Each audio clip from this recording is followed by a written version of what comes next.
திருப்பிக் கொள்வோம். யோசுவா 1வது அதிகாரம், யோசுவா 1வது அதிகாரம் 8வது வசனம். பழைய ஏற்பாட்டில் 269வது பக்கம். யோசுவா 1ஆம் அதிகாரம் 8வது வசனம்.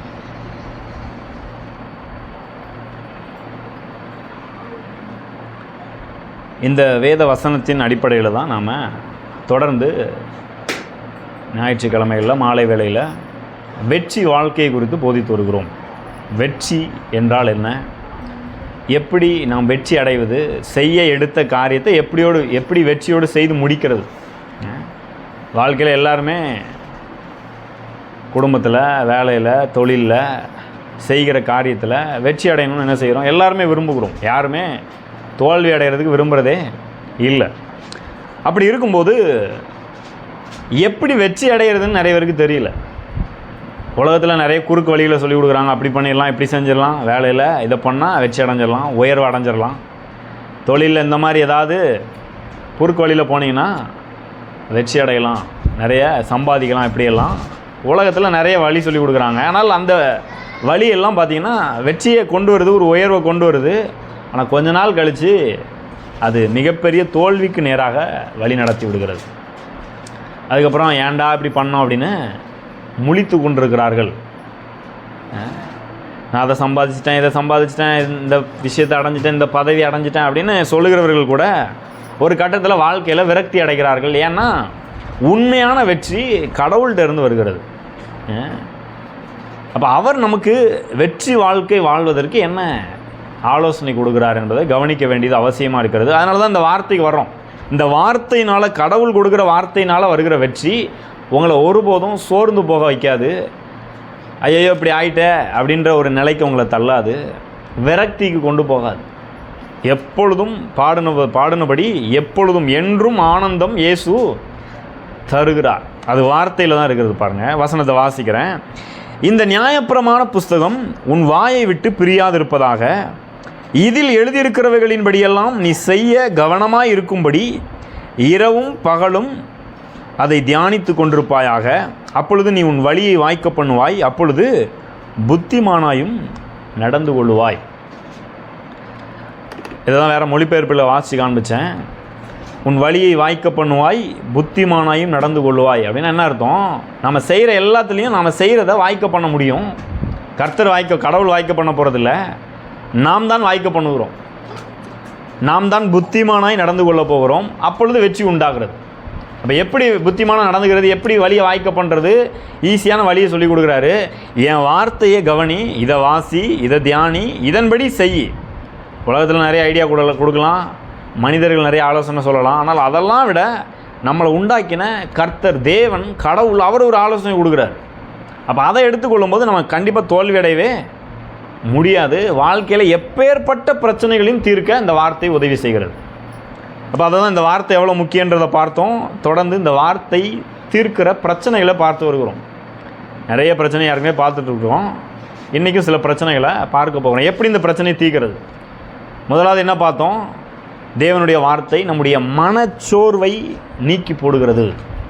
நீங்கள் வார்த்தையை வாசிச்சிங்கனாலே உங்களுக்கு மனச்சோர்வு நீங்க முடியும். அது மட்டுமல்ல, ரெண்டாவது என்ன பார்த்தோம்? நம்முடைய வாழ்க்கையில், நம்முடைய மனதில் ஏற்கனவே தவறான காரியங்கள் ஏதாவது உள்ளே உட்கார்ந்துருந்துச்சுன்னா அதனுடைய வேர்களை, அந்த தவறான காரியங்களை நம்முடைய மனதை விட்டு, நம்முடைய வாழ்க்கையை விட்டு தேவனுடைய வார்த்தை நீக்கி போடுகிறது. வேறு எதுவுமே அதை பண்ண முடியாது பாருங்கள். ஏன்னா உள்ளத்தில் இருக்கிற விஷயத்த வேறு எதுவும் நீக்க முடியாது. இப்போ ஒரு பக்கெட்டில் அழுக்கு தண்ணி இருக்குது, என்ன பண்ணுறோம்? தூக்கி ஊற்றிடுறோம். ஈஸியாக அதை கழுவி தூக்கி ஊற்றிடுறோம், வேறு நல்ல தண்ணியை பிடிச்சிடுறோம். ஆனால் நம்முடைய மனது ஒரு பாத்திரம் போல் இருக்கிறது. ஆனால் அதில் இருக்கிற தவறான, தேவையில்லாத காரியங்களை, அழுக்குகளை இப்படி தூக்கி என்ன செய்ய முடியாது? ஊற்ற முடியாது. அப்போ என்ன பண்ணுறது?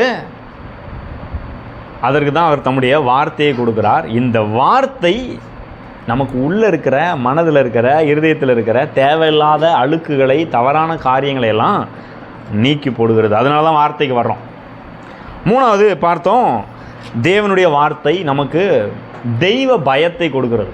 கடவுள் ஒருத்தர் இருக்கிறார், அவருக்கு நான் உண்மையாக இருக்கணும் அப்படின்ற ஒரு தெய்வ பயத்தை கொடுக்கிறது. இந்த தெய்வ பயம் தேவனுடைய ஞானத்தை நமக்கு கொடுக்கிறது. ஆஃப் பண்ணிடுறேன்.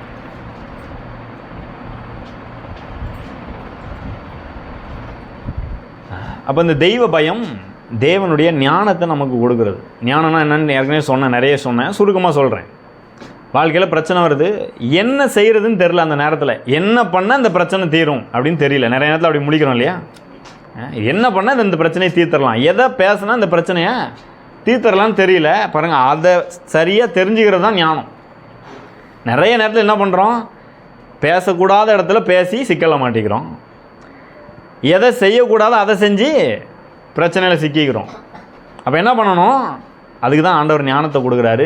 எங்கே என்ன பேசணும், என்ன செய்யணுன்ற ஞானத்தை தேவன் கொடுக்குறார். தேவனுடைய வார்த்தை அதை நமக்கு தருகிறது. 4வது, தேவனுடைய வார்த்தை நம்முடைய சரீரத்தில் ஏற்படுகிற எப்பேற்பட்ட வியாதியையும் தீர்த்து விடுகிறது. அது வியாதியாக இருக்கலாம், குறைவுகளாக இருக்கலாம், பலவீனமாக இருக்கலாம். இந்த தேவனுடைய வார்த்தையை வாசிக்கும்போது, இந்த வார்த்தை நம்ம இருதயத்துக்குள்ளே போகும்போது அது நம்பிக்கை அளித்து நமக்குள்ளே இருக்கிற வியாதியை முற்றிலுமாய் நீக்கி போடுகிறது. அப்போ இந்த வார்த்தை எவ்வளோ முக்கியம் பாருங்கள். என்னெல்லாம் பண்ணுதுன்றதை லிஸ்ட் பண்ணுறேன். 5வது, தேவனுடைய வார்த்தை நம்பிக்கையே இல்லைங்க என் வாழ்க்கையில் அப்படின்ற இருக்கிற சூழ்நிலையில் நம்பிக்கை அளிக்கிறது. எதிர்காலத்தை பற்றி நம்பிக்கை இல்லை, என்ன பண்ணுறதுன்னு தெரில, நம்பிக்கையற்ற சூழ்நிலையில் தேவனுடைய வார்த்தை நம்பிக்கை அளிக்கிறது. 6வது, தேவனுடைய வார்த்தை நம்முடைய இருதயத்தில் சமாதானத்தை நதியை போல் புரண்டு ஓட பண்ணுகிறது. யாருமே இந்த உலகத்தில் உங்களுக்கு அப்படிப்பட்ட சந்தோஷத்தை, சமாதானத்தை கொடுக்கவே முடியாது. அப்படிப்பட்ட சமாதானத்தை தேவனுடைய வார்த்தை கொடுக்கிறதாக இருக்கிறது.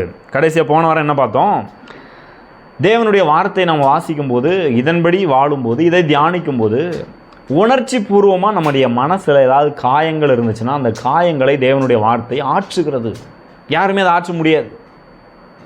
யாராவது நம்மளை சொல்லியிருக்கலாம், ஏதாவது காயப்படுத்தியிருக்கலாம், அது நம்ம சிறு வயதில் நடந்திருக்கலாம், இல்லை இப்போ நடந்திருக்கலாம். அந்த காயம் உள்ளே இருந்துக்கிட்டே இருக்குது. ஐயோ எனக்கு இது கஷ்டமாக இருக்குது, மனசு வேதனையாக இருக்குது. பாருங்கள், இந்த காயம் மனசு காயப்பட்டுருந்துச்சுன்னா நம்ம செய்ய வேண்டியதை சரியான விதத்தில் செஞ்சு வெற்றி பெற முடியாது.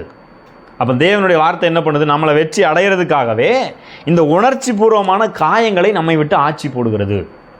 நீங்கள் காயத்தோடே வாழ வேண்டிய அவசியம் இல்லை. அடுத்தது 8வது என்ன பார்த்தோம், தேவனுடைய வார்த்தை நமக்கு ஒரு அன்காமன் ஃபெய்த், அசாதாரணமான விசுவாசத்தை தருகிறது. ஒரு சாதாரண விசுவாசத்தை அல்ல, இந்த உலகத்தில் நீங்கள் மற்றவங்களை விட வித்தியாசமாக அசாதாரணமான விதத்தில் ஜெயிக்கணும், முன்னேறணும்னா உங்களுக்கு அசாதாரணமான விசுவாசம் அவசியம். உலகமே உங்களை பார்த்து சொல்லுது இது நடக்காது, இது முடியாது அப்படின்னு சொல்லுது. ஆனால் தேவனுடைய வார்த்தை சொல்லுறது கண்டிப்பாக நடக்கும். அதான் ஆபிரகாமுக்கு குறித்து பார்த்தோம். ஆபிரகாமுக்கு 100 வயது ஆக போகுது, அவனுடைய மனைவிக்கு 90 வயது ஆக போகுது. உலகமே சொல்லுது அவனுக்கு ஒரு பிள்ளை கூட இல்லை. உலகமே சொல்லுது பிள்ளை பிறகுறதுக்கு வாய்ப்பு இல்லை. டாக்டர்லாம் கைவிட்டாங்க. வேலை பார்க்குறவங்கலேருந்து கூட இருக்கிறவங்களேருந்து எல்லாம் கிண்டல் பண்ணுறாங்க. இந்த தாத்தா பாட்டிக்கு இந்த வயசில் குழந்தை பெற்றுக்கணும்னு ஆசையா அப்படின்னு கிண்டல் பண்ணுறாங்க. ஆனால் கர்த்தர் சொல்கிறாரு, உனக்கு நான் ஒரு பிள்ளையை கொடுப்பேன், உன் சந்ததி இவ்வளவாய் பெருகும். ஒரு பிள்ளை நீ கேட்டுட்ருக்கிற, நான் உனக்கு பெரிய சந்ததியை கொடுக்க போகிறேன், வானத்து நட்சத்திரங்களை போல் உன் குடும்பம் பெருகுன்றார். பாருங்கள், 90 வயசு பாட்டி, 100 வயசு தாத்தா, 2 பேரும் கடவுளுடைய வார்த்தையை அப்படியே நம்புகிறாங்க. சும்மா நம்பி நடக்காமல் இல்லை, 100 வயசில் 90 வயசு பாட்டிக்கும் 100 வயசு தாத்தாவுக்கும் 100 வயசில் என்ன பிறகு அற்புதமாய் அழகாய் ஒரு குழந்தை பிறகுது. இதை எது கொடுக்குதுன்னு நினைக்கிறீங்க? கடவுளுடைய வார்த்தை. அப்போ அந்த நேரத்தில் நம்புறது கஷ்டம் இல்லையா? இந்த வார்த்தைக்கு வரும்போது அது அசாதாரணமான ஒரு விசுவாசத்தை உள்ளத்தில் கொடுத்துருது. அதனால தான் அந்த பாட்டியும் தாத்தாவும் பாருங்கள், இது சாதாரண விஷயமே கிடையாது. உலகத்தில் எங்கேயுமே இந்த மாதிரி அற்புதம் நடக்கலை. ஏன் இதெல்லாம் சொல்கிறேன்னா, வெளிப்படையாக சொல்கிறேன்னா, 90 வயசு பாட்டிக்கு என்ன நடக்குது, சரீரத்தில் கர்ப்பம் பை செத்து போச்சு, அதில் குழந்தை பெற்றுக்கொள்ளக்கூடிய தன்மையே இல்லை, அப்படி ஆயிட்டு. இந்த தாத்தாக்கு இவருடைய சரீரம் செத்து போச்சு, இதுக்கப்புறம் குழந்தை இவர் மூலமாக பிறக்கிறதுக்கு வாய்ப்பே இல்லை. அப்படிப்பட்ட தாத்தாக்கும் பாட்டிக்கும் என்ன பிறகுது? குழந்தை பிறக்குது. ஏன்னா ஆண்டவர் அவருடைய வார்த்தையில் என்ன சொல்லிட்டாரு, உனக்கு ஒரு பிள்ளை பிறக்கும்னு சொல்லிட்டாரு. அதை நம்புகிறாங்க. எல்லோரும் கிண்டல் பண்ணுறாங்க, இவங்க 2 பேரும் இல்லை எனக்கு குழந்தை பிறக்கும், என் சந்ததி பெருகும் அப்படின்னு நம்புகிறாங்க. அதையே பேசுகிறாங்க. வேறு யார் சொல்கிறதையும் கண்டுக்கல, டாக்டர் சொல்கிறத கண்டுக்கல, கிண்டல் பண்ணுறவங்க பேச்சை காதில் வாங்கலை. இது எல்லாத்தின் மத்தியிலையும் தங்கள் சரீரத்தை பார்க்குறாங்க. ஐயோ என்னாச்சு, வயசாகிட்டு தோல்லாம் சுருங்கிட்டு என்ன பண்ணுறதுன்னு தெரில அப்படின்னு அதை பார்க்கல. இதையே பார்த்துட்டு இல்லை, இதையே பார்த்து புலம்பிட்டு இல்லை, இல்லை என்னை படைச்ச ஆண்டவர் எனக்கு ஒரு வாக்கு பண்ணிட்டாரு, அதுதான் நடக்கும் அப்படின்னு உறுதியாக நம்புகிறாங்க. அசாதாரணமான விசுவாசம் வருகிறது. 100 வயதில் அற்புதமாக ஒரு குழந்தையை பெற்றெடுக்கிறாங்க. உலகமே ஆச்சரியப்படுது. பாருங்கள், நடந்து சில 1000 வருடங்கள் ஆகிட்டு நம்ம இன்றைக்கி அதை பேசுகிறோம். இப்போ எப்பேற்பட்ட ஒரு விஷயம்! இந்த வார்த்தை தான் அவங்களுக்கு அப்படிப்பட்ட காரியத்தை செய்தது. உங்கள் வாழ்க்கையிலும் அப்படிப்பட்ட அற்புதங்களை தேவனுடைய வார்த்தை செய்ய முடியும். ஆமென். 9வது, தேவனுடைய வார்த்தை ஞானமுள்ள தீர்மானங்களை எடுக்க நமக்கு உதவி செய்யுது. நிறைய நேரத்தில் எப்போ என்ன செய்யணும்னு சரியான தீர்மானத்தை எடுக்காமல் கோட்டை விட்டுறோம். அது ஒரு சின்ன பொருள் வாங்குறதா இருக்கலாம், இல்லை வாழ்க்கையில் திருமண காரியமாக இருக்கலாம், இல்லை பிள்ளைகளை வழிநடத்துகிற விஷயமா இருக்கலாம், ஒரு படிப்பு காரியமாக இருக்கலாம், வேலை விஷயமா இருக்கலாம். எந்த தீர்மானத்தை எடுக்கிறது, எதை சூஸ் பண்ணுறதுன்னு தெரில. ஆனால் தேவனுடைய வார்த்தை என்ன பண்ணுகிறது, நமக்கு ஞானமுள்ள தீர்மானங்களில் சரியான விஷயத்தை தீர்மானித்து செய்கிறதற்கு தேவனுடைய வார்த்தை உதவுகிறது. அப்போ சரியான தீர்மானத்தை எடுக்கும்போது சரியான பாதையில் நம்ம போய் வாழ்க்கையில் ஜெயிக்க முடியும். இந்த 9 காரியங்களை ஏற்கனவே பார்த்தாச்சு, அதனால் டக்குன்னு சொல்லிட்டேன். இப்போ இன்றைக்கி சில பிரச்சனை குறித்து பார்க்க போகிறோம். எல்லாருக்கும் முக்கியமாக பெரிய பிரச்சனையாக இருக்கிற முக்கியமான பிரச்சனை என்ன அப்படின்னா பணப்பிரச்சனை, இல்லையா? பணப்பிரச்சனை எல்லாருக்கும் இருக்குது. உலகத்துக்கே இருக்கிற பிரச்சனை ஒரு பணப்பிரச்சனை. இந்த தேவனுடைய வார்த்தை உங்கள் பணப்பிரச்சனையை தீர்க்கிறதாக இருக்கிறது. இதுதான் இன்றைக்கி பார்க்க போகிறோம். இன்னும் கொஞ்சம் விவரமாக பார்க்க போகிறோம். இதெல்லாம் குறித்து இன்னும் ரொம்ப ஆழமாக பல வாரங்களுக்கெல்லாம் போதிக்க போகிறேன். ஆனால் இன்றைக்கி சுருக்கமாக சில விஷயத்தை சொல்ல போகிறேன். தேவனுடைய வார்த்தையை நீங்கள் நம்பினீங்கன்னா உங்கள் பணப்பிரச்சனைலேருந்து எப்படி வெளியில் வரலாம், எப்படி ஜெயிக்கலாம், அந்த பணப்பிரச்சனையை எப்படி ஜெயிக்கிறது, அதை கற்றுக்கொள்ள போகிறேன். ஏன் அதை சொல்கிறேன்? நாம் பணப்பிரச்சனையிலே இருக்கிறது கடவுளுக்கு சித்தமே கிடையாது. நல்லா யோசிச்சு பாருங்கள். நம்ம அப்பா அம்மா அவங்களே என்ன பண்ணுறாங்க, என் பிள்ளை கஷ்டப்படக்கூடாது, என் பிள்ளை நல்லா சம்பாதிக்கணும், நல்ல வேலைக்கு போகணும், இந்த மற்றவங்க முன்னாடி ஒரு நல்லா வாழணும், பணத்துக்கு கஷ்டப்பட்டு நிற்க கூட, யார் கையும் ஏந்தி நிற்கக்கூடாதுன்னு நம்மளே விரும்புகிறோம். நம்ம அப்பா அம்மாவே விரும்புகிறாங்க. நமக்கு பிள்ளை இருந்தால் நம்ம அந்த பிள்ளைகள் அப்படி வரணும்னு என்ன செய்கிறோம், விரும்புகிறோம், இல்லையா?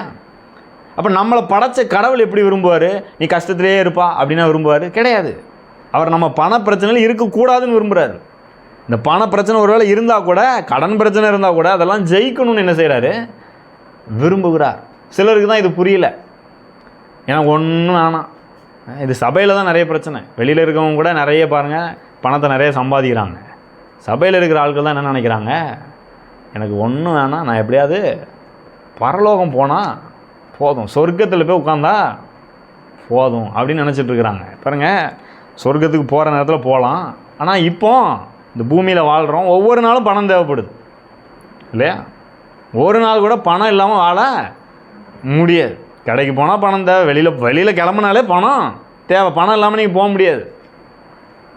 அப்போ பணம் ஒரு முக்கியமான விஷயம். பணத்தை வேணான்னு கரிச்சு கொட்டிகிட்டு இருக்கக்கூடாது.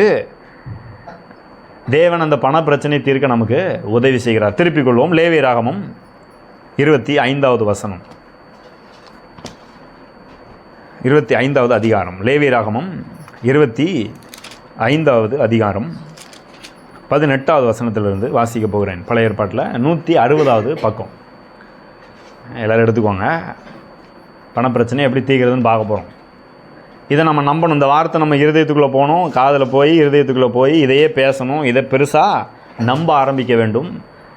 கண்டிப்பாக பணப்பிரச்சனையிலேருந்து வெளியில் வந்துடுவீங்க. ரொம்ப உறுதியாக நம்புகிறேன் நான். எடுத்துக்கொள்வோம். லேவியராகமம் 25:18வது வசனத்தை வாசிக்கிறேன். என்ன சொல்கிறார் பாருங்க, என் கட்டளைகளின்படி செய்து என் நியாயங்களை கை கொண்டு அவைகளின்படி நடக்க கடவீர்கள்.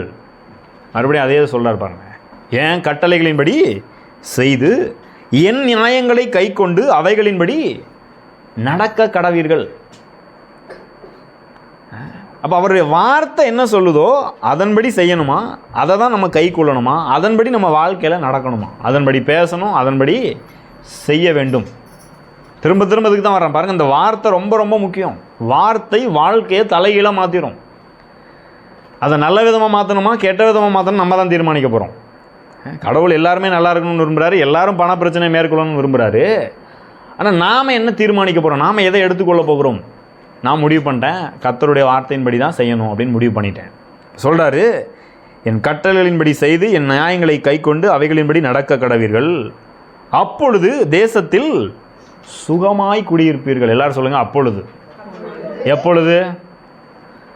அவருடைய வார்த்தையின்படி செய்து அதை கை கொண்டு அதன்படி நடந்தால் அப்பொழுது தேசத்தில் நீங்கள் இருக்கிற எந்த தேசமாக இருந்தாலும் சரி, அது இந்தியாவாக இருந்தாலும் சரி, வெளிநாடாக இருந்தாலும் சரி, தமிழ்நாடு இந்த மாவட்டமாக இருந்தாலும் சரி, வேறு மாவட்டமாக இருந்தாலும், வேறு மாநிலமாக இருந்தாலும் சரி, எல்லா இடத்துலையும் நம்ம என்ன செய்ய முடியும்? சுகமாக இருக்க முடியும். அடுத்தது என்ன சொல்கிறார் பாருங்கள், 19வது வசனம். பூமி தன் கனியை தரும், நீங்கள் திருப்தியாய் சாப்பிட்டு அதில் சுகமாய் குடியிருப்பீர்கள். அப்போ என்ன நடக்குதான்? பூமி தன் பலனை தரும். அந்த நாட்களில் இருக்கிற விவசாய அந்த லாங்குவேஜில் பேசுகிறார். இப்போ எல்லாம் நிறைய தொழில்கள்லாம் பெருகிட்டு, ஆனால் அந்த நாட்களில் விவசாயம் தான் பெரிய முக்கியமான தொழிலாக இருந்துச்சு. சொல்கிறார், பூமி தன் பலனை தரும். அப்போ நான் சொல்கிறேன், தேவனுடைய வார்த்தையின்படி நீங்கள் செய்தீர்கள் என்றால், நீங்கள் என்ன வேலை செய்கிறீங்களோ அதில் நல்ல பலன் உண்டாகும், அது நல்லா செழிக்கும். நீங்கள் விதைச்சா நல்லா அது வளரும் அப்படின்னு அந்த மக்களுக்கு சொல்கிறார். இன்றைக்கும் விவசாயம் பண்ணுகிறவர்கள் இருக்கிறார்கள், ஆனால் எல்லோரும் விவசாயம் பண்ணுறதில்ல. நம்ம பல்வேறு வேலைகளை பார்க்குறோம், பல்வேறு தொழில்களை செய்கிறோம். சொல்கிறாரு, நான் சொல்கிற என் வார்த்தையின்படி கேட்டு என்னை நம்பி நீ காரியத்தை செய்வீர் என்றால் உன் தொழில் கண்டிப்பாக செழிக்கும், உன் வேலை நல்லா செழிக்கும். சிலர் என்ன இடத்துல சொல்கிறது உண்டு, இந்த வேலையில் சம்பளமே கூட்டவே மாட்டேக்காங்க அப்படின்றது உண்டு. நான் என்ன சொல்கிறேன், அதன் மத்தியில் தான் நீங்கள் கர்த்தரை நம்பணும். ஒருவேளை ஓனர் சம்பளம் கூட்டாமல் இருக்கலாம், ஆனால் கர்த்தரை நீங்கள் நம்பினீங்கன்னா பாருங்கள், அவர் பெரிய ஓனர். அவர் என்ன பண்ணுவார், உங்கள் ஓனருக்கு உள்ளத்தில் பேசுவார். உங்களுக்கு யாருக்குமே சம்பளம் கூட்டாத நேரத்தில், காலையில் கூட நான் சொன்னேன் இல்லையா, சம்பளம் வந்து என்ன பண்ணுவாங்க, வருஷத்துக்கு ஒரு வாட்டி தான் கூட்டுவாங்க. ஜனவரி மாதம் பிறக்கும் போது தான் என்ன செய்வாங்க, இன்க்ரிமெண்ட் போடுவாங்க இல்லையா, ஒரு அமௌண்ட்டு இந்த வருஷத்துலேருந்து சம்பளம் உயர்வு அப்படின்னு கொடுப்பாங்க இல்லையா. ஆனால் நீங்கள் கர்த்தரை நம்பி பாருங்கள், உங்கள் சம்பளம் இடையிலையும் உயர்த்தப்படும். நான் அதெல்லாம் அனுபவிச்சிருக்கிறேன், அதான் சொல்கிறேன். எப்போ உயருனே தெரியாது. நீங்கள் எதிர்பார்க்காத நேரத்தில் ஆண்டவர் டக்குன்னு உயர்த்த வைத்து விடுவார். அதுதான் சொல்கிறார், பூமி தன் பலனை கொடுக்கும். உங்கள் தொழிலில் அப்போ காரியம் நடக்கும், நல்லா வேலை செழிக்கும். மற்றவங்களுக்கெல்லாம் இல்லாத நேரத்தில் உங்களுக்கு மட்டும் காரியங்கள் மாறும், நீங்கள் மட்டும் ஜெயிப்பீர்கள். எல்லோரும் சொல்லுங்கள், நான் கர்த்தரை நம்புகிறேன், அதனால் நான் செழிப்பேன். ஆமென். அப்போ மற்றவங்களுக்கு என்ன இருக்குது, அவங்க எப்படி இருக்காங்க, அதையே பார்த்துட்டு இருக்கக்கூடாது. பொதுவாக மனிதர்களுக்கு என்ன வழக்கம்னா, அவன் என்ன பண்ணுறான், இவன் என்ன பண்ணுறான், இவனுக்கு எவ்வளோ வருது, அவன் அதையே பார்த்துட்டு இருக்குது. அதை பார்த்தே இவங்க சோர்ந்து போகிறது, சிலர் அதை பார்த்து பொறாமப்படுறது. அந்த இதெல்லாம் விட்டுட்டு என்ன பண்ணணும், கர்த்தர் என்னையும் ஆசீர்வதிப்பார். நான் இருக்கிற இந்த இடத்துல, இந்த ஊரில் அவரான் சொல்லியிருக்கிறார், நீ தேசத்தில் சுகமாக இருப்பேன்னு சொல்லியிருக்கிறாரு. அப்போ நான் அவரை நான் நம்ப போகிறேன், அவர் சொல்கிற வார்த்தையை எடுத்துக்க போகிறேன். என் குடும்பத்தில் நான் நன்றாய் செழிக்க போகிறோம், பண விஷயத்தில் ஒரு செழிப்பு உண்டாக போகிறது. இந்த பெரிய பெரிய தொழிலெலாம் பண்ணுறவங்க பார்த்திங்கன்னா என்ன பண்ணுவாங்கன்னா, டெய்லி பேப்பரில் எக்கனாமிக் டைம்ஸ்னு உண்டு பாருங்கள், அதை எடுத்து பார்ப்பாங்க. இன்றைக்கி பொருளாதார நிலை எப்படி இருக்குது, பங்குச்சந்தை நிலவரம் எப்படி இருக்குது, ஷேர் மார்க்கெட்லாம் பிஸ்னஸ் பண்ணுறாங்க இல்லையா பெரிய பெரிய அளவில், இவங்களால டெய்லி அதை எடுத்து பார்த்துட்ருப்பாங்க. இத்தனை ஷேர் போட்டிருக்கேன், இவ்வளோ முதலீடு பண்ணியிருக்கேன், உயர்ந்திருக்கா குறைஞ்சிருக்கா, இதே பார்த்துட்டே இருப்பாங்க. இதே தான் பொழுதன்னைக்கு இதே தான் வேலையாக பார்த்துட்ருப்பாங்க. இதை தான் நம்பிட்டு இருக்கிறாங்க. அதில் ஏதாவது குறைஞ்சிருச்சுன்னா அவ்வளோதான், இவங்க நம்பிக்கையே போச்சு, அவ்வளோதான் போச்சு, குடி முழுகி போச்சுன்னுவாங்களா நம்ம ஊரில், இந்த கதையை தான் பேசிகிட்டு இருப்பாங்க பாருங்கள். இதை நம்ம நம்பி கொண்டு இருக்கக்கூடாது.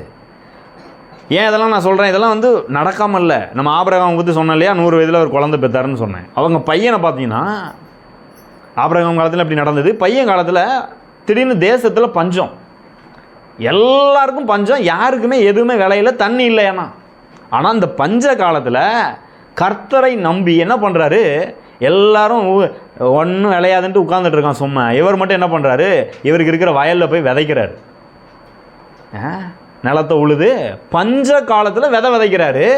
இவருக்கு மட்டும் தண்ணி இருக்குது, இவர் கிணறு தோன்றா தண்ணி வருது இவருக்கு. மற்றவங்களாம் இருக்கிற கிணறு தண்ணி வரலையேன்னு தவிச்சிட்டு இருக்கிறான். இவர் மட்டுமே கிணறு தோன்றார், இவருக்கு மட்டும் தண்ணி வருது. பஞ்ச காலத்தில் விதைக்கிறாரு. வேத வசனம் சொல்லுகிறது, கர்த்தர் அந்த ஈசாக்கை ஆசீர்வதித்ததினாலே அந்த பஞ்ச காலத்தில் 100 மடங்கு அறுவடை செய்தாராம். எல்லோரும் கொஞ்சம் கூட வரல, கொஞ்சம் கூட விளையாது, எதுக்கு போட்டு விதைச்சிக்கிட்டுன்னு இருக்காங்க. இவர் பஞ்ச காலத்தில் நான் விதைக்க போகிறேன், ஏன்னா கர்த்தரை நம்புறேன்னு விதைக்கிறாரு, 100 மடங்கு பலன் வருது.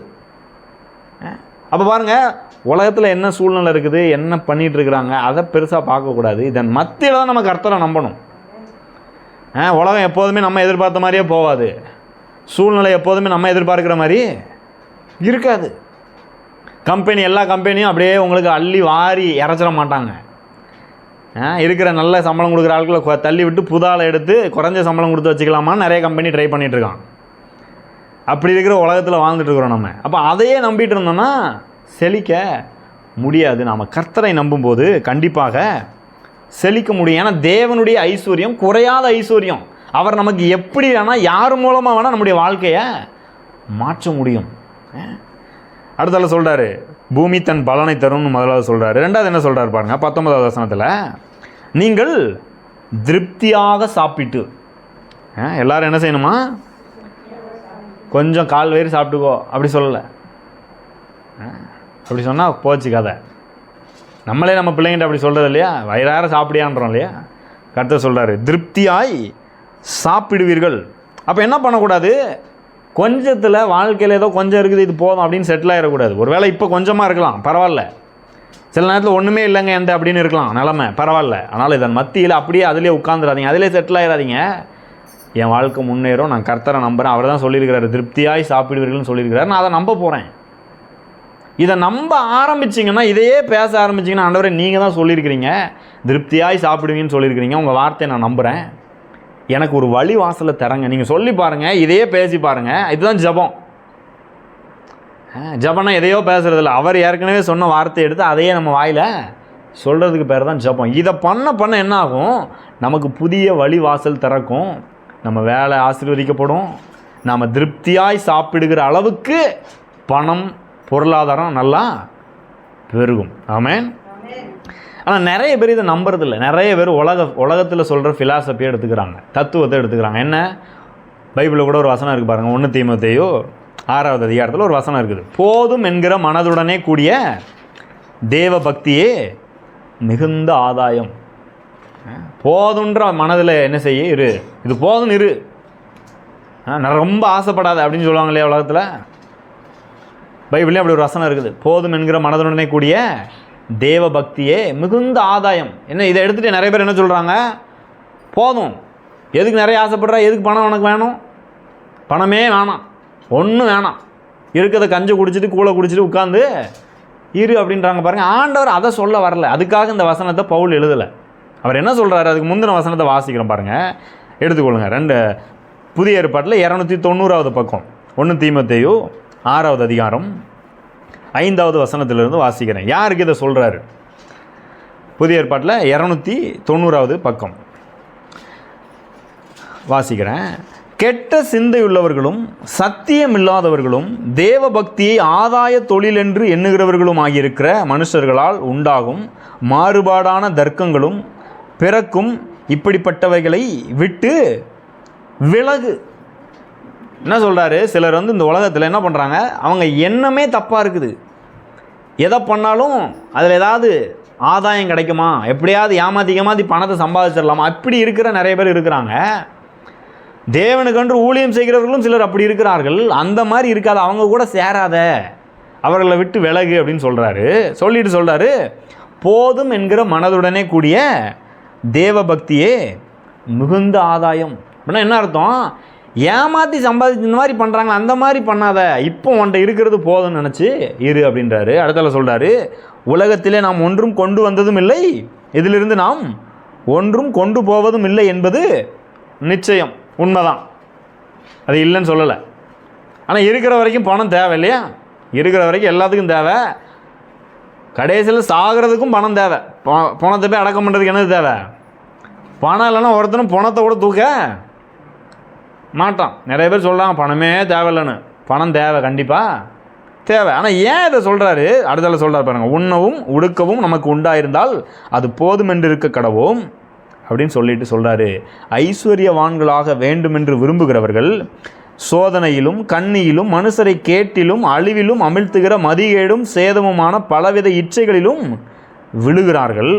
பண ஆசை எல்லா தீமைக்கும் வேறாய் இருக்கிறது.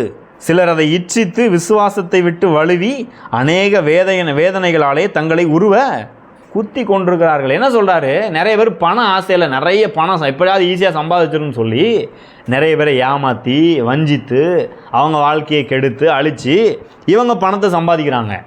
மற்றவங்க அழிஞ்சு போனாலும் பரவாயில்ல, எவன் எக்கேடு கட்டு போனாலும் பரவாயில்ல நான் நல்லா இருக்கணும் அப்படின்னு பண ஆசையில் நிறைய பேர் செயல்பட்டு இருக்கிறாங்க. அப்படிப்பட்டவங்கள பற்றி சொல்கிறாரு. இப்போ போதும்னு இரு, ஏன் இப்படி ஆசைப்பட்டு நீயும் அழிஞ்சு மற்றவனையும் அழிக்கிறேன்னு சொல்கிறார். பணமே இல்லாத ஏழைகளை பார்த்து உங்களுக்கு ஒன்றும் வேணாம் அப்படின்னு பவுல் என்ன செய்யலை, சொல்லலை. அப்போ என்ன சொல்ல வரேன், எனக்கு ஒன்றும் வேணாம், பொண்ணு வேணாம், மண்ணு வேணாம், பணமும் வேணாம், ஒன்றும் வேணாம்னு சொல்கிறது முதல்ல தப்பு. நிறைய பேர் சர்ச்சைக்கு 40 வருஷமாக போகிறாங்க. 40 வருஷம் கழிச்சு தான் அவங்களுக்கு புரியுது, இவ்வளோ நாள் இப்படி ஏமாந்து இருந்துட்டோமே, இப்போ தான் புரியுது பணம் எவ்வளோ தேவைன்னு புரியுது அவங்களுக்கு. ஏன்னா இப்போ ரெகுலரான வருமானம் வராத பட்சத்தில் என்ன ஆகுது, கஷ்டப்பட வேண்டிய சூழ்நிலை வந்துடுது. அப்போ நம்ம கர்த்தரை இதை குறித்து நம்ப வேண்டியது எவ்வளோ முக்கியம் அப்படின்றது அப்புறம் தான் புரியுது பாருங்கள். ஆனால் புரிஞ்சால் கூட பணம் வேணாங்க, எப்படியாவது பரலவும் போயிடுறேன் நான், இப்படி தான் நிறைய பேர் நினச்சிட்டு இருக்கிறாங்க. ஆனால் உள்ளத்தில் பணம் ஆசை மட்டும் இருக்குது, எப்படியாவது சம்பாதிக்கணும், எப்படியாவது பண்ணணும், அப்படி பண்ணணும், இப்படி பண்ணணும்னு ஆசை மட்டும் இருக்குது. ஆனால் நான் உங்களுக்கு சொல்கிறேன், நீங்கள் கர்த்தரை மட்டும் நம்பினீங்கன்னா உங்களுக்கு பண ஆசை இருக்காது, ஆனால் பணம் உங்களுக்கு வந்துடும். ஏன்னா பண ஆசை எல்லா தீமைக்கும் வேறாக இருக்கிறது. பண ஆசையில் இருக்கிறவங்க பாருங்கள், அவன் என்ன பண்ணுவாங்கன்னா, நிறைய பேர் அவங்க வாழ்க்கைலாம் கெட்டு போனாலும் பரவாயில்ல, அவங்க ஏமாத்தினாலும் பரவாயில்ல, எனக்கு பணம் வந்தால் போதும், அப்படி செயல்படுறவங்க தான் பண ஆசையில் செயல்படுறவங்க. ஆனால் அந்த பண ஆசையை தேவனுடைய வார்த்தை கொடுக்க போகிறதில்லை. தேவனுடைய வார்த்தை என்ன செய்கிறது, உங்களுக்கு தேவையான பணத்தை கொடுக்கிறது, பண ஆசையை கொடுப்பது இல்லை. அப்போ இதை நல்லா புரிஞ்சுக்கணும். இன்னொரு வசனம் கூட வாசிக்க விரும்புகிறோம் பாருங்கள். அது அப்புறம் லேவியராகமத்துக்கு போவோம். ஏற்கனவே எடுத்து வச்சுருந்தோம் இல்லையா பழைய ஏற்பாட்டில், அதே லேவியராகமத்துக்கு போவோம். நீங்கள் பணத்தில் நல்லா இருக்கணும் தான் தேவன் என்ன செய்கிறார், விரும்புகிறார். லேவியராகமம் 20வது வசனம், அந்த 25வது அதிகாரத்தில் 20வது வசனத்தை வாசிக்கிறேன்.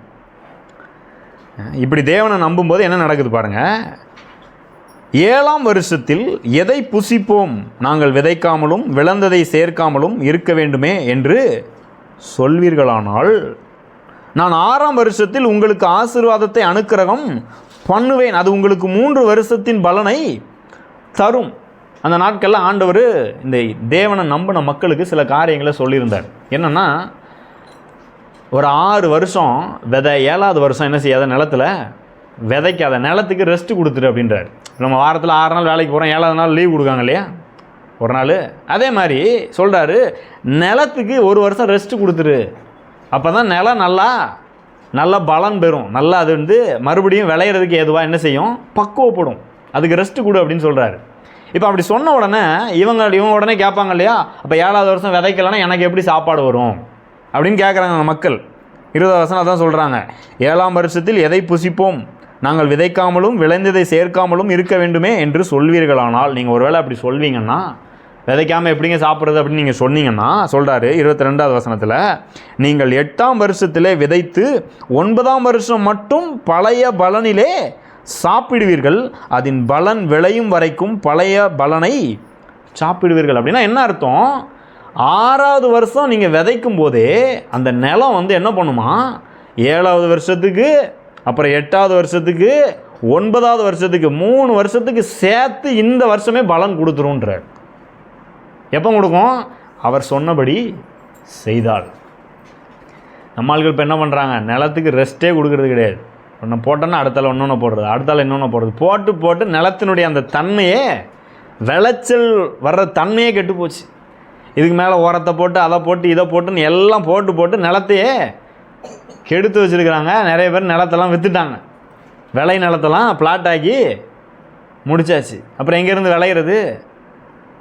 அப்போ தங்களுடைய ஆசைக்காக ஏதாவது ஒன்று பண்ணி கெடுத்து போட்டுட்டு அதுக்கப்புறம் வரல, விளையல, ஒன்றும் விளைய மாட்டேங்குது அப்படின்றாங்க. ஆனால் கர்த்தர் சொல்கிறாரு, நான் சொல்கிறபடி நீ செஞ்சேன்னா 6ஆவது வருஷமே 3 வருஷம் விளைச்சல் வந்தால் எப்படி இருக்கும் கொஞ்சம் யோசிச்சு பாருங்கள். ஒவ்வொரு வருஷமும் ஒருத்தருக்கு ஒரு 100 மூட்டை நெல் வருதுன்னு வச்சுக்குவோம். இப்போ 6ஆவது வருஷத்தில் ஆண்டவர் சொல்கிறார், உனக்கு 300 மூட்டை நெல் வருன்றார். எப்படி இருக்கும் அப்போ அவங்க 7ஆவது வருஷம் விதைக்க வேண்டியதில்லை, ரெஸ்ட்டில் இருக்கிறாங்க, நல்லா சாப்பிட்லாம். 8ஆவது வருஷம் மறுபடியும் விதைக்க ஆரம்பிக்க போகிறாங்க, அப்பவும் சாப்பிட்றதுக்கு ரெடியாக இருக்கும். இப்போ இந்த 1 வருஷம் விளையிறதுக்கு டைம் எடுக்கும் இல்லையா, 9ஆவது வருஷம் வர்ற வரைக்கும் விளையணும் இல்லையா, அப்போ அது வரைக்கும் சாப்பிட்றதுக்கு நெல் கோதுமை நல்லா இருக்கும் அப்படின்றாரு. அப்போ கர்த்தர் சொல்கிற ஐடியாவை பின்பற்றுனா நிலமும் நல்லாயிருக்கும், நம்மளும் நல்லா இருப்போம். வேலையும் அப்படி தான்.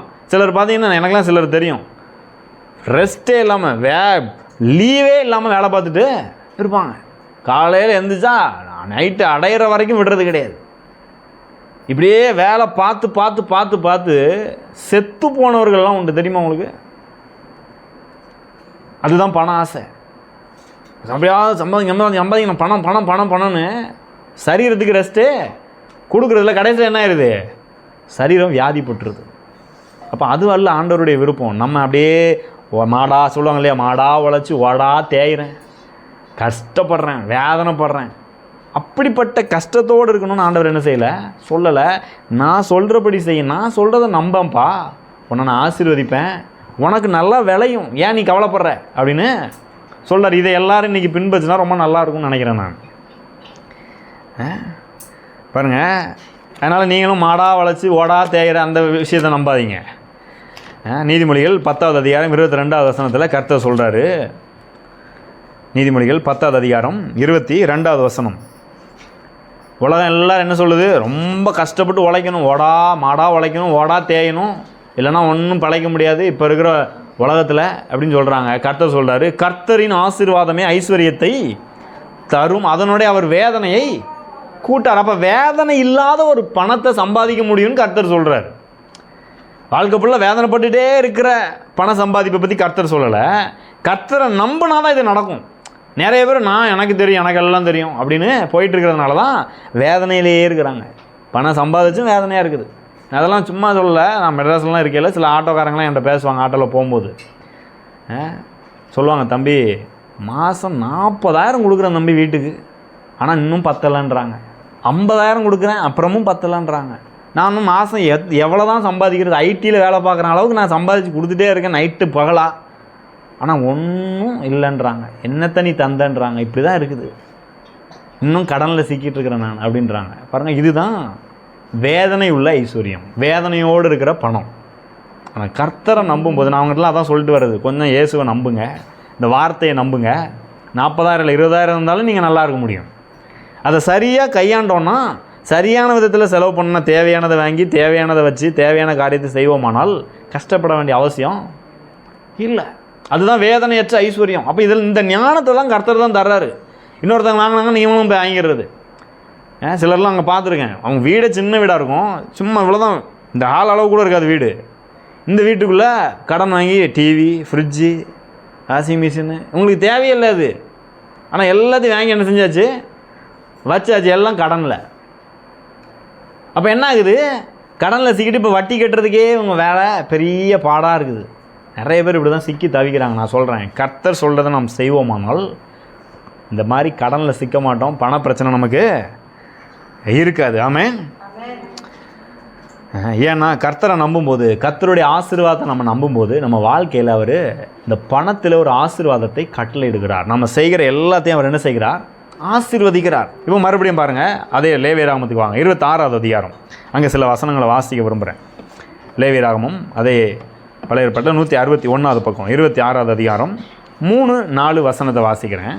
சொல்கிறார் பாருங்கள், மறுபடியும் என்ன சொல்கிறாரு, நீங்கள் என் கட்டளைகளின்படி நடந்து என் கற்பனைகளை கை கொண்டு அவைகளின்படி செய்தால். திரும்ப திரும்ப இங்கே வர்றது என்னென்னா, நான் சொல்கிற வார்த்தையை கேட்டு இதன்படி நடந்து இதன்படி செய்தால். லேவியராகமம் 26வது அதிகாரம் 3வது வசனம் 4வது வசனம். இதன்படி செய்தால் நான் ஏற்ற காலத்தில் உங்களுக்கு மழையை பெய்ய பண்ணுவேன், பூமி தன் பலனையும் வெளியிலுள்ள மரங்கள் தங்கள் கனியையும் கொடுக்கும். அப்போ ஏற்ற காலத்தில் மழை பெஞ்சால் எல்லாம் நல்லா விளையும் இல்லையா?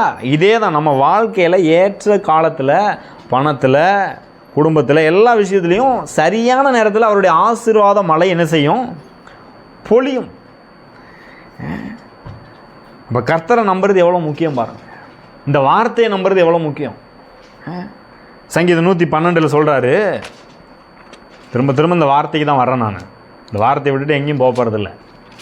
சங்கீதம் 112வது சங்கீதம், பழைய ஏற்பாட்டில் 742வது பக்கம், 742 742வது பக்கம், 112வது சங்கீதம். எப்படி ஆரம்பிக்கிறார் பாருங்கள், அல்லேலூயா, கர்த்தருக்கு பயந்து அவருடைய கட்டளைகளில் மிகவும் பிரியமாக இருக்கிற மனுஷன் பாக்கியவான். அப்படின்னு என்ன அர்த்தம், பாக்கியவான் என்ன அர்த்தம், ஆசீர்வதிக்கப்பட்டவன் அர்த்தம். நிறைய பேர் அல்லேலூயா அல்லேலூயான்னு சொல்கிறாங்க, ஆனால் ஆசீர்வதிக்கப்பட்ட வாழ்க்கை அவங்களுக்கு இல்லை. நிறைய பேர் அல்லேலூயானாலே இவங்க கஷ்டப்பட்டவங்க போல இருக்குது அப்படின்னு நினைக்கிற அளவுக்கு சிலர் வாழ்க்கை இருக்குது. ஆனால் இங்கே வேத வசனம் என்ன சொல்லுது? அல்லேலூயா. ஏன் அல்லேலூயா? அல்லேலூயானா என்ன அர்த்தம்னா பிரைஸ் தி லார்ட், கர்த்தருக்கு மகிமை உண்டாவதாக அப்படின்னு அர்த்தம். ஏன் கர்த்தருக்கு மகிமை உண்டாவதாக? கர்த்தருக்கு பயந்து அவருடைய கட்டளைகளில் அவர்கள் வார்த்தையின் மேல் மிகவும் பிரியமாக இருக்கிற மனுஷன் பாக்கியவான், ஆசீர்வதிக்கப்பட்டவன். சரிதான், சங்கீதம் 1 சொல்கிறாரு, கர்த்தருடைய வேதத்தில் பிரியமாக இருந்து இரவும் பகலும் அவருடைய வேதத்தில் தியானமாக இருக்கிற மனுஷன் பாக்கியவான், ஆசீர்வதிக்கப்பட்டவன், அவன் செய்வது எல்லாம் வாய்க்கும். அப்போ இந்த வார்த்தையின் மேலே பிரியமாக இருந்தா, இந்த வார்த்தை மேலே ஒரு விருப்பம், ஆசை வந்துருச்சுன்னா நீங்கள் ஆசீர்வதிக்கப்பட்ட நிலைக்கு என்ன செஞ்சிடுறீங்க? வந்து விடுகிறீர்கள். அடுத்த வசனம் பாருங்கள் என்ன சொல்கிறார்? அவன் சந்ததி பூமியில் பலத்திருக்கும், செம்மையானவர்களின் வம்சம் ஆசீர்வதிக்கப்படும். அடுத்தல என்ன சொல்கிறார் பாருங்கள். இப்போ நம்ம சப்ஜெக்ட் பணம் சப்ஜெக்ட். 3வது வசனம், ஆஸ்தியும் ஐஸ்வர்யமும் அவன் வீட்டில் இருக்கும், அவனுடைய நீதி என்றென்றைக்கும் நிற்கும். அப்போ கர்த்தரை நம்புகிற அவருடைய வார்த்தையின் மேல் பிரியமாக இருக்கிற மனுஷனுடைய வீட்டில் என்ன இருக்கும்? ஆஸ்தியும் ஐஸ்வர்யமும் இருக்கும். எல்லாரும் சொல்லுங்கள், என் வீட்டில் ஆஸ்தியும் ஐஸ்வர்யமும் தங்கி இருக்கும். ஆமென். அது இருக்கணும்.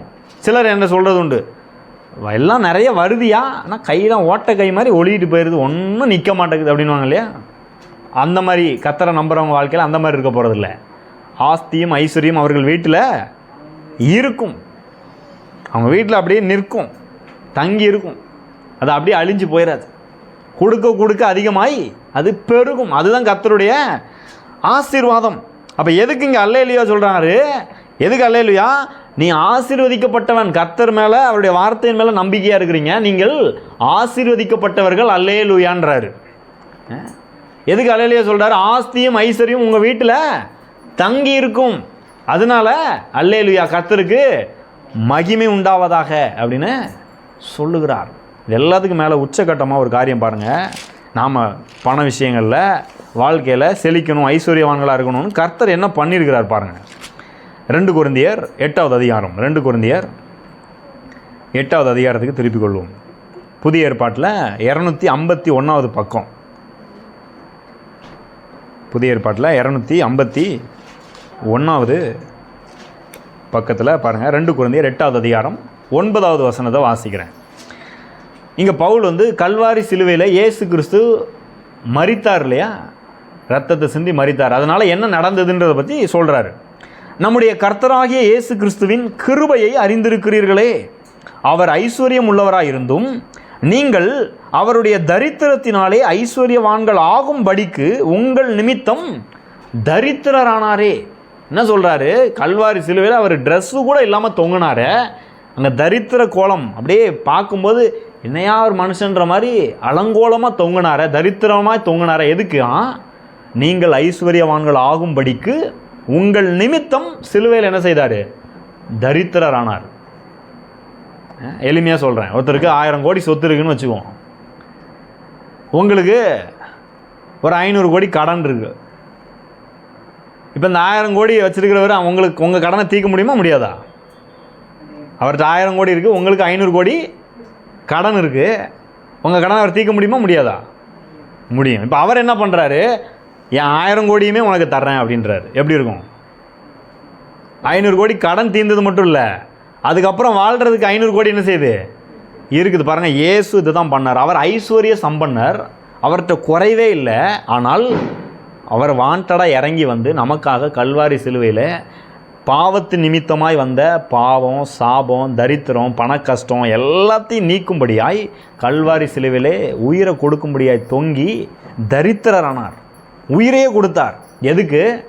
நாம் ஐஸ்வர்யவான்களாய் ஆகும்படிக்கு. நம்ம பண பிரச்சனையை தீர்க்கிறதுக்காக ஒருத்தர் சிலுவையில் தொங்கி இருக்கிறார். கடவுள் மனுஷனாக நம்ம பண பிரச்சனையை தீர்க்கிறதுக்கு தொங்கி இருக்கிறார். பாருங்கள் எவ்வளோ பெரிய விஷயம். அப்போ இதை நம்பணும். இதை நம்ம பெரிதாய் நம்பும்போது, இந்த வார்த்தையை நம்ம விசுவாசிக்கும் போது, நான் இதை தான் சொல்கிறேன் எடுத்து ஒவ்வொரு நாளும், என் நிமித்தம் அவர் தரித்திரர் ஆனார் என்றால் நான் ஐஸ்வர்யவானாக மாற வேண்டும், உயர வேண்டும். இப்போ ஒருவேளை என்கிட்ட பணம் குறைவாக இருக்கலாம், ஆனால் இது நிறைவாக மாறும். அப்போ தேவனுடைய வார்த்தை நமக்கு பண விஷயத்தில் ஒரு செழிப்பை கொடுக்கிறது, பணத்தை கொடுக்கிறது, பண ஆசையை நம்மை விட்டு நீக்கி போடுகிறது. ஆமென். அப்போ ஒருபோதும் இனிமேல் நீங்கள் பண விஷயத்தில் கஷ்டப்பட வேண்டிய அவசியம் இல்லை. இன்றைக்கி கேட்குற இந்த சத்தியத்தை கொஞ்சம் யோசிச்சு பாருங்கள். வீட்டில் போய் இதையே, இது உண்மையா, இப்படிலாம் நடந்திருக்குதே, இது என் வாழ்க்கையில் எப்படி பழிக்கிறது, இதையே பேசணும். மற்றவங்க கூட சேர்ந்துட்டு அதெல்லாம் வேலைக்கு ஆகாது அப்படின்னு அதை பற்றி பேசிகிட்டு இருக்கக்கூடாது. அதெல்லாம் ஒன்றும் செட் ஆகாது அப்படிலாம் சொல்லக்கூடாது. ஏன் என்ன கர்த்தர் ஆசீர்வதிப்பார், நான் அவரை நம்புகிறேன் அப்படின்னு நீங்கள் ஒரு பேச்சை ஆரம்பிக்கும் போது வாழ்க்கையில் அது என்ன செய்கிறது, பழிக்கிறது. ஆமென். சரி, இன்னும் ஒரு சில காரியத்தை சொல்லி நான் முடிக்க விரும்புகிறேன். 11வது காரியம், தேவனுடைய வார்த்தை செய்யக்கூடிய இன்னும் சில விஷயங்கள். இப்போ பண விஷயத்தில் இனிமேல் நாம் குறைவாக இருக்க வேண்டிய அவசியம் இல்லை. இந்த கேட்ட சத்தியத்தை திரும்ப திரும்ப யோசிச்சு பாருங்கள். நான் இதை யூடியூப்லலாம் போட போகிறோம், திரும்ப திரும்ப எடுத்து கேட்டு பாருங்கள். இதை கேட்க பாருங்கள். இதை கேட்க தான் எனக்குள்ளே பெரிய ஒரு நம்பிக்கை பிறகுது. உங்களுக்கு பிரசங்கம் பண்ணும்போது எனக்குள்ளே இன்னும் அதிகமாக நம்பிக்கை பிறகுது. இன்னும் சில வசனங்களை குறித்து வெளிப்பாடு அதிகமாகுது. இன்னும் அது புரியுது எனக்கு நல்லா. அப்போ நீங்கள் திரும்ப திரும்ப கேட்கும்போது உள்ளத்தில் பெரிய நம்பிக்கை வந்துடும். கண்டிப்பாக நான் நல்லா ஆயிடுவேன். ஏன்னா இவர் கடவுள் சொல்லியிருக்கிறார். இது வந்து ஏமாத்து வேலை கிடையாது. இதை போட்டால் வந்துடும்ன்ற ஏமாத்து வேலை கிடையாது. அதெல்லாம் உலகத்தில் நிறைய ஏமாற்றிட்டு போயிடுறாங்க. 1 லட்சம் தாங்க, இத்தனை லட்சம் தந்துடுறேன்னு ஏமாற்றிட்டு போயிடுறாங்க. அதெல்லாம் நடக்குது, தினமும் கேள்விப்படுறோம். ஆனால் கர்த்தர் அப்படி பண்ணுறவர் கிடையாது, நம்மளை ஆசீர்வதிக்கிறவர். ஆமென். சரி, அடுத்தது 11வது காரியம், தேவனுடைய வார்த்தை சோதனையை, பாவ சோதனையை அல்லது பாவத்தை மேற்கொள்ள உதவி செய்கிறது. இந்த பாவம் அப்படின்றது பாருங்கள், எல்லாருக்குமே ஒரு பெரிய பிரச்சனையாக இருக்கிறது. இது பொதுவாக அந்த நாட்களில் சொல்லுவாங்க, வாலிபர்களுக்கு தான் பாவம் பிரச்சனையாக இருக்குது. வாலிபர்களுக்கு, வாலிப பிள்ளைங்களுக்கு, வாலிப சகோதரர்களுக்கு பெரிய பிரச்சனையாக இருக்குதுன்னு சொல்லுவாங்க. ஆனால் வெறும் வாலிபர்களுக்கு மட்டும் இல்லை, எல்லாருக்குமே பாவன்றது பிரச்சனையாக இருக்குது. சின்னவங்கலேருந்து பெரியவங்கலேருந்து எல்லாருக்குமே பாவ சோதனை ஒரு பெரும் பிரச்சனையாக இருக்கிறது. இந்த பாவ பிரச்சனையை தேவனுடைய வார்த்தை தீர்க்கிறது. திருப்பிக் கொள்வோம். சங்கீதம் 119வது சங்கீதம், சங்கீதம் 119 11வது வசனம். பழைய ஏற்பாட்டில் 745வது பக்கம். பழைய ஏற்பாட்டில் 745வது பக்கம், சங்கீதம் 119 11வது வசனத்தை வாசிக்கிறேன். நான் உமக்கு விரோதமாய் பாவம் செய்யாதபடிக்கு உமது வாக்கை என் இருதயத்தில் வைத்தேன். என்ன சொல்கிறாரு? எப்படி பாவத்தை ஜெயிக்கிறது, எப்படி வாழ்க்கையில் வர்ற சோதனையை ஜெயிக்கிறது சொல்கிறாரு. உங்களுக்கு விரோதமாக, கடவுளுக்கு விரோதமாக நான் பாவம் செய்யாதபடிக்கு வார்த்தையை என் இருதயத்தில் வைத்தேன். அப்போ இந்த வார்த்தையை எடுத்து இருதயத்தில் வைக்கும்போது, இந்த வார்த்தை நம்முடைய மனதில் போகும்போது பாவம் செய்கிறது கஷ்டம். மற்றவங்களுக்கு விரோதமாக பேசுகிறது கஷ்டம். மற்றவங்களுக்கு விரோதமாக ஏதாவது செய்கிறது கஷ்டம். இவன் ஏதாவது யாருக்கு விரோதமாக ஏதாவது கெடுத்து போட்டுறணும், அழித்து போட்டுறணும்னு நினைக்கிறதே கஷ்டமாயிரும். ஏன்னா கடவுளுடைய வார்த்தை எல்லாருக்கும் நன்மை செய்ய சொல்லுகிறது. ஆண்டவர் என்ன சொல்கிறார்? இயேசு தேவனை பற்றி அவர் சொல்லும்போது சொல்கிறார் பாருங்கள், தேவன் எப்படிப்பட்டவராக இருக்கிறாராம்? நன்றி அறியாதவர்களுக்கும் துரோகிகளுக்கும் நன்மை செய்கிறாராம். நம்ம என்ன சொல்கிறோம்? நமக்கு யாராவது ஏதாவது விரோதமாக பண்ணிட்டாங்கன்னா நன்றி கெட்ட பையன் அப்படின்றோம் இல்லையா? கடவுள் அப்படி சொல்கிறதே கிடையாது. என்ன சொல்கிறாரு? நீ எனக்கு தீமை செஞ்சியா பரவாயில்ல, நான் உனக்கு நன்மை தான் செய்வேன் அப்படின்றார். ஈஸியான உதாரணம் என்ன அப்படின்னா, இப்போ எல்லோரும் தூங்க போகிற நைட்டு காலையில் 6 மணிக்கு என்னது உதிக்க போகுது? சூரியன் உதிக்க போகுது. சூரியன் நல்லவங்களுக்கு மட்டுமா உதிக்குது? நைட்டு இன்றைக்கி ஏதாவது தப்பு பண்ணணும்னு பிளான் போடுறவனுக்கும் காலையில் சூரியன் என்ன தான் செய்ய போகுது? உதிக்க தான் போகுது. இயேசு சொல்கிறாரு, அவர் தமது சூரியனை இந்த பூமியில் உதிக்க பண்ணுகிறாராம். நல்லவங்களுக்கும் உதிக்க பண்ணுறாரு, கெட்டவங்களுக்கும் உதிக்க பண்ணுறாரு. நல்லவங்களுக்கும் மழை பெய்யுது, கெட்டவங்களுக்கும் மழை பெய்யுது. ஏன் பெய்யுது? அவர் நல்லவராக இருக்கிறாரு. அப்போ நம்ம அவரை மாதிரி இருக்கணும். ஏன்னா எதாவது பண்ணணும், நம்மளும் விரோதமாக ஏதாவது பண்ணணும் அப்படின்னு நினைக்க கூடாது. எப்படி இதை நினைக்காமல் இருக்கிறது? கடவுளுடைய வார்த்தை இருதயத்தில் வச்சாதான் அப்படிப்பட்ட ஒரு நிலையில் என்ன செய்ய முடியும்? இருக்க முடியும். ஆமென். அப்போ என்ன பண்ணணும்? தினமும் தேவனுடைய வார்த்தையை வாசிக்கணும், இதை தியானிக்கணும், இதை இருதயத்தில் வைக்கணும். இந்த வார்த்தையின்படி நாம் வாழ்க்கையில் செய்ய வேண்டும். அப்போ பாவம் செய்கிறது கஷ்டம், தப்பாக பேசுகிறது கஷ்டம். இந்த வார்த்தை பாவத்தை ஜெயிக்க உதவி செய்யுது. அதனால தான் வார்த்தை எடுத்து பேசிகிட்டு இருக்கோம். கடவுள் திடீர்னு முன்னாடி வந்து நின்று அப்படியே எல்லாத்தையும் நமக்கு கொடுக்கறது இல்லை. நம்ம தப்பு பண்ண போவேல, தப்பு பண்ணாதப்பான்னு கையை பிடிச்சி இழுக்கிறது இல்லை. சிலர் அப்படி தான் சொல்கிறது, நான் தப்பு பண்ண போவேல, அவர் தடுக்க வேண்டியதானே, அவராக தப்பு பண்ண போக சொன்னார், இவங்க தான் போகிறாங்க, இவங்க தான் ஒயின் ஷாப்புக்கு போகிறாங்க, இவங்க தான் வாங்குறாங்க, இவங்க தான் ஊற்றுறாங்க, இவங்க தான் குடிக்கிறாங்க. ஆனால் சொல்கிறது என்னது? கடவுள் என்னை தடுக்க வேண்டியதானே? அவர் தடுக்க வேண்டிய அவசியம் இல்லை, உனக்கு தான் அறிவு கொடுத்துருக்கிறாரே. அப்போ தப்பெல்லாம் இவங்க பண்ணிவிட்டு கடவுள் மேலே குறை சொல்லிட்டு இருக்கிறது.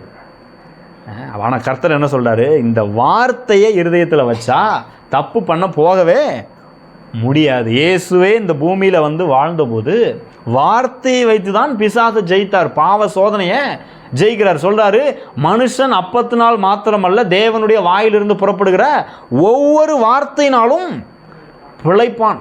அப்போ இதில் இருக்கிற ஒவ்வொரு வார்த்தையும் நம்மளை பிழைக்க வைக்கும், பாவத்தை ஜெயிக்க வைக்கும். பாவ சோதனை வரலாம், ஆனால் நாம் அதை ஈஸியாக ஜெயிப்போம். ஏதாவது தப்பு பண்ணணும்னு தோணலாம், ஆனால் நான் அதை செய்ய மாட்டேன்னு அதை எதிர்த்து நிற்போம்.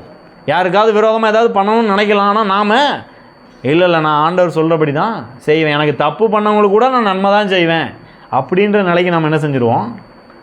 வந்து விடுவோம். அப்போது நம்முடைய வாழ்க்கையில் பாவ சோதனையை ஜெயிக்க என்னது உதவுகிறது? தேவனுடைய வார்த்தை. அதனால தான் வார்த்தைன்னு சொல்லிட்டு இருக்கிறேன் திரும்ப திரும்ப. ஏன்னா ஆதியிலே வார்த்தை இருந்தது, அந்த வார்த்தை தேவனிடத்தில் இருந்தது, அந்த வார்த்தை தேவனாக இருந்தது. அப்போ இந்த வார்த்தை தேவனாக இருக்கிறார். அப்போ வார்த்தையை உள்ளே வைக்கும்போது கடவுளையே நம்ம உள்ளே வைக்கிறோம். கடவுளே உள்ளே வைக்கும்போது நம்ம தப்பு பண்ணவே முடியாது. ஆமென். சரி, 12வது கடைசி காரியம் சொல்லி முடிக்கிறேன் இன்னைக்கு.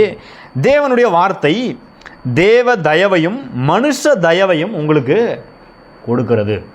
பாருங்கள், இந்த பூமியில் வாழ்கிறோம், நம்ம வேலை செஞ்ச போனாலும் சரி, ஒரு தொழில் செய்ய போனாலும் சரி, வெளியில் எங்கே போனாலும் சரி, நீங்கள் ஒரு கவர்மெண்ட் ஆஃபீஸ் போகிறீங்க, இல்லை ஒரு ப்ரைவேட் ஆஃபீஸ் போகிறீங்க, எங்கே போனாலும் உங்களுக்கு தயவு அவசியமாக இருக்குது. மனுஷங்க கண்களில் தயவு வேணும், கடவுளுடைய கண்கள்லையும் தயவு வேணும், மனுஷங்க கண்கள்லையும் தயவு வேணும். அப்போ தான் ஒரு வேலை நடக்கும் இல்லையா?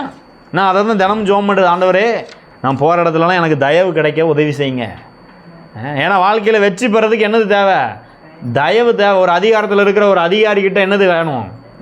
தயவு வேணும். அவர் கண்களில் தயவு கிடைக்கும்படி தேவன் செய்கிறார். அவருடைய வார்த்தை அப்படி செய்கிறது. திருப்பிக் கொள்வோம். நீதிமொழிகள் 3வது அதிகாரம் எப்படி வார்த்தை தயவை உண்டு பண்ணுது பாருங்கள். நீதிமொழிகள் 3வது அதிகாரம், பழைய ஏற்பாட்டில் 764வது பக்கம், 764வது பக்கம், நீதிமொழிகள் 3வது அதிகாரம் 3-4 வசனங்களை வாசிக்கிறேன்.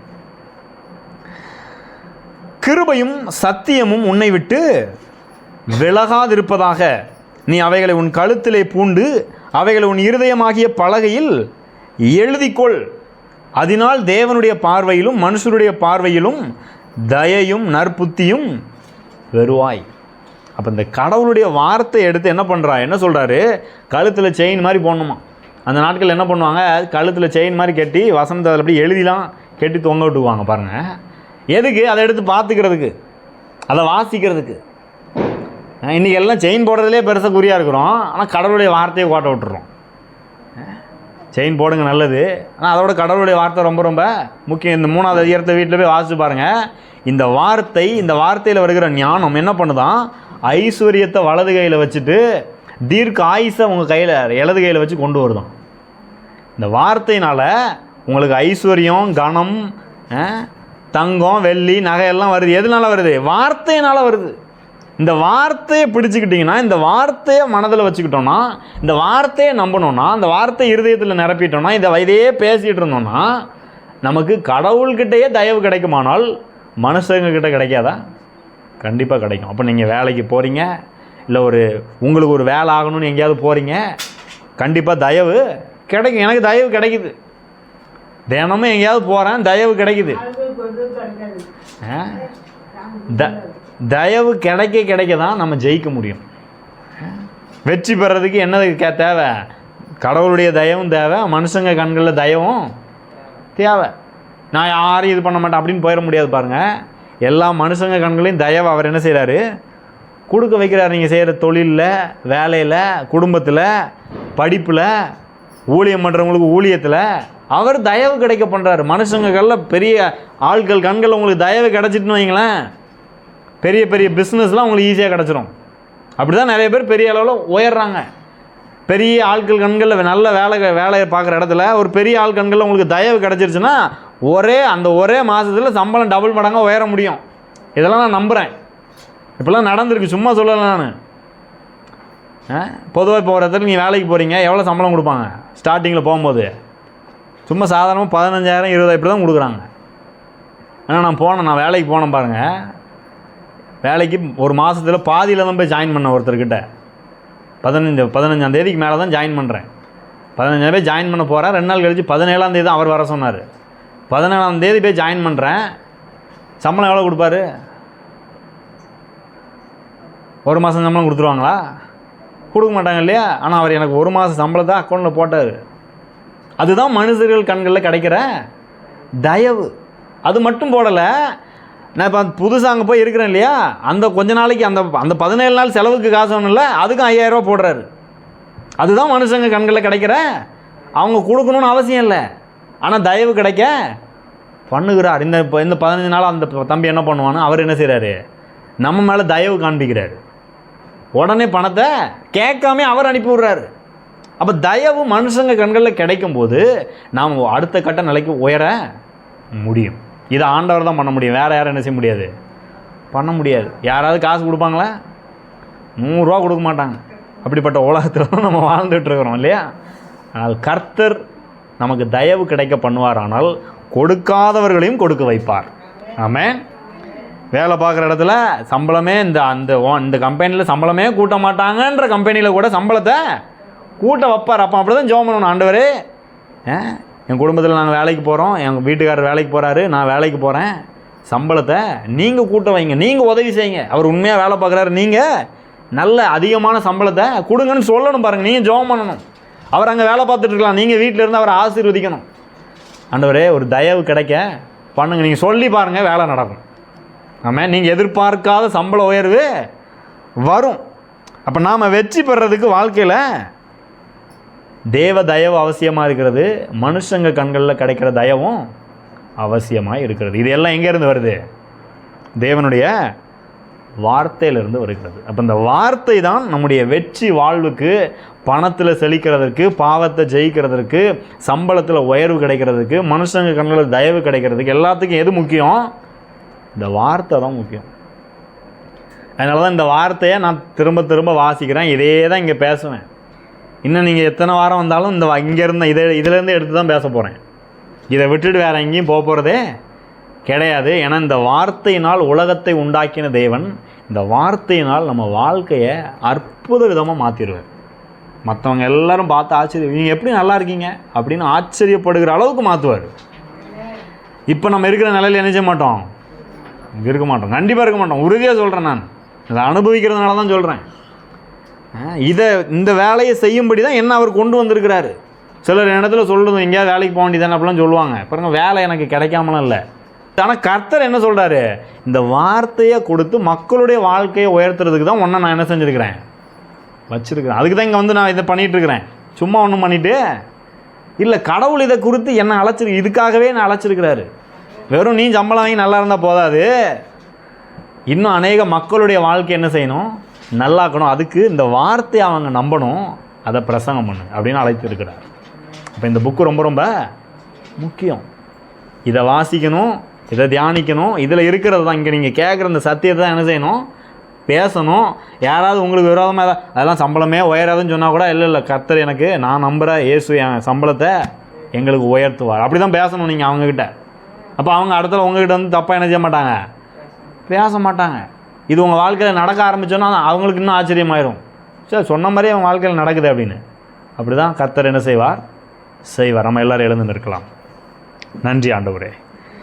எல்லாரும் அப்படிப்பட்ட வெற்றியை நாம் அடைய முடியும். Thank you Lord. நன்றி செலுத்துகிறோம், உம்மை உயர்த்துகிறோம் ஆண்டவரே. எல்லோரும் கர்த்தருக்கு நன்றி செலுத்தலாமா? நம்முடைய பண பிரச்சனையை தீர்க்க அவர் அநேக ஆலோசனை கொடுத்துருக்கிறார். நம்முடைய வார்த்தையை கொடுத்துருக்கிறார். பாவத்தை ஜெயிக்கும்படியாய் வார்த்தையை கொடுத்துருக்கிறார். மனுஷங்க கண்களில் தயவு கிடைக்கக்கூடிய தம்முடைய வார்த்தையை கொடுத்துருக்கிறார். ஆண்டவரே, உம்முடைய வார்த்தையை நாங்கள் நம்புகிறோம். எல்லோரும் சொல்லுங்கள், இயேசுவே உம்முடைய வார்த்தையை நம்புகிறோம். உம்முடைய வார்த்தையின்படி எங்கள் வாழ்க்கை செழிக்கட்டும். உங்கள் வார்த்தையின்படி நாங்கள் செல்லுகிற இடத்துலலாம், எங்கள் குடும்பத்தில் இருக்கிறவர்கள் செல்லுகிற இடத்துலலாம் தயவு கிடைக்கட்டும். அவங்க வேலை பார்க்குற இடத்துல தயவு கிடைக்கட்டும். சொல்லுங்கள், இவங்க யாரை சொல்லணுமோ சொல்லுங்கள். அவங்க பிள்ளைங்களை, கணவரை, சொந்தக்காரங்களை, அண்ணன் தம்பி எல்லாரையும் சொல்லுங்கள், ஆண்டவரே என் தம்பி என் அண்ணன் போகிற இடத்துல நல்ல தயவு கிடைக்கட்டும், என் வீட்டுக்காரர் வேலைக்கு போகிற இடத்துல தயவு கிடைக்கட்டும், அவன் தொழில் செய்கிற இடத்துல தயவு கிடைக்கட்டும். நீங்கள் உதவி செய்யுங்க ஆண்டவரே. பணத்தில் நாங்கள் செழிக்க நீங்கள் உதவி செய்யுங்க. பஞ்ச காலத்திலும் ஈசாக்கை செழிக்க செய்த தேவன் எங்கள் குடும்பத்தை நீங்கள் செழிக்க செய்யுங்க ஆண்டவரே. நாங்கள் பெரிய ஒரு உயர்வை அடைய, மேன்மை அடைய, மனிதர்கள் முன்பாக ஆண்டவரை தலைகுனிந்து போகாமல் உயர்த்துகிற தேவன், ஐஸ்வர்யத்தையும் கனத்தையும் மகிமையும் கொடுக்கிற தேவன், ஆஸ்தியும் ஐஸ்வர்யம் உன் வீட்டிலே தங்கியிருக்கும் என்று சொன்ன தேவன் ஆண்டவர், நம்முடைய வார்த்தையை நாங்கள் நம்புகிறோம். தேவனுடைய கண்களிலும் மனிதனுடைய கண்களிலும் தயவு கிடைக்க பண்ணுவேன் என்று சொன்னீரே, உங்கள் வார்த்தையை நம்புகிறோம்ப்பா. ஒரு பெரிய தயவை கிடைக்க பண்ணுவீராக, உங்கள் வாழ்க்கையை உயர்த்துவீராக. வந்திருக்கிற ஒவ்வொருடைய வாழ்க்கையிலும் ஒரு பெரிய ஆண்டவரே அற்புதம் உடைய வார்த்தையினால் நடக்கட்டும். உம்மை நம்பட்டும் கர்த்தாவே. பண விஷயத்தில் இந்த உலக போக்கை அல்ல, உலகத்தில் இருக்கிற பொருளாதார நிலையை அல்ல, உலகத்தில் இருக்கிற அரசாங்கத்தை அல்ல, மேலாக இருக்கிற ஆண்டவரே உம்மையும் உம்முடைய வார்த்தையும் நம்புகிறோம். ஒரு பெரிய மாற்றம், செழிப்பு, முன்னேற்றம் ஒவ்வொருத்தருடைய வாழ்க்கையிலும் உண்டாகட்டும். அதற்குரிய வெளிப்பாடு உண்டாகட்டும் கர்த்தாவே. மன கண்களை பிரகாசிக்க செய்வீராக. பணத்தில் செழிப்பும் வெற்றியும் வாழ்வும் உண்டாகட்டும் கர்த்தாவே. இது அப்படி செய்கிறதற்காக நன்றி செலுத்துகிறோம். தொடர்ந்து இந்த வார்த்தையில் உறுதியாக இருக்க, இந்த வார்த்தையே பேச நீர் உதவி செய்வீராக. ஆண்டவரும் இரட்சகருமாகிய இயேசு கிறிஸ்துவின் நாமத்தில் ஜெபிக்கிறோம் நல்ல பிதாவே. ஆமென். God bless you. அடுத்த வாரம் சந்திக்கலாம்.